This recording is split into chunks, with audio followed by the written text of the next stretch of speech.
The sale of tobacco in vending machines will be banned in 2025, while later this year smoking will be banned in outdoor spaces next to public buildings such as schools, colleges or hospitals, according to a proposed law.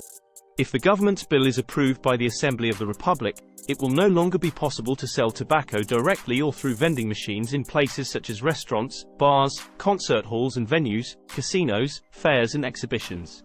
Also at music festivals, where there is very aggressive marketing to promote the purchase and use of tobacco and even other tobacco products, namely heated tobacco, it will be prohibited to sell these products, revealed the Secretary of State for Health Promotion, Margarida Tavares.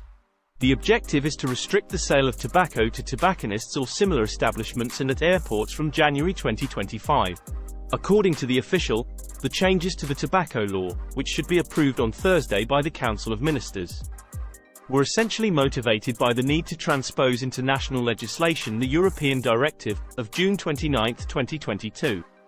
which equates heated tobacco to other tobacco products, banning the sale of flavored heated tobacco.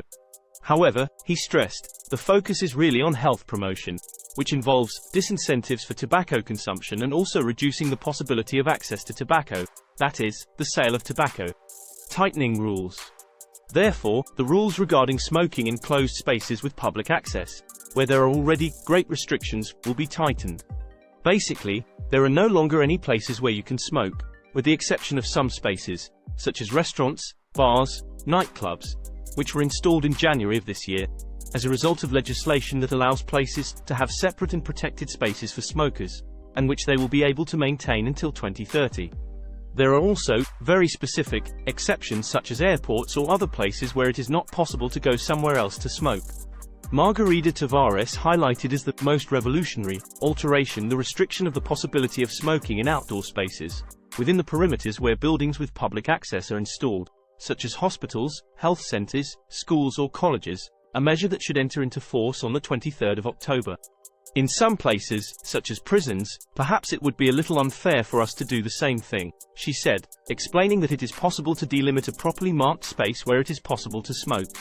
We want to create a tobacco-free generation by 2040 and we really believe that this is possible, she said. Results. Since the tobacco law came into force in 2007, she noted, many things have changed, with a very important reduction in the prevalence and initiation of tobacco use. In 2005-2006, the prevalence was 20.9% of smokers, more than 30% in men and around 12% in women, a figure that dropped to 20% in 2014, 28% in men, 13% in women, and to 19% in 2019. 24% in men and 11% in women. We were implementing restrictions on places where it is possible to smoke and on points of sale, as well as other warnings that were placed, and this had a very significant impact,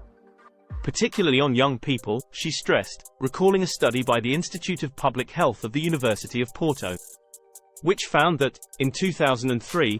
19.9% of young people aged 13 had already tried tobacco, while in 2018 only 3.9%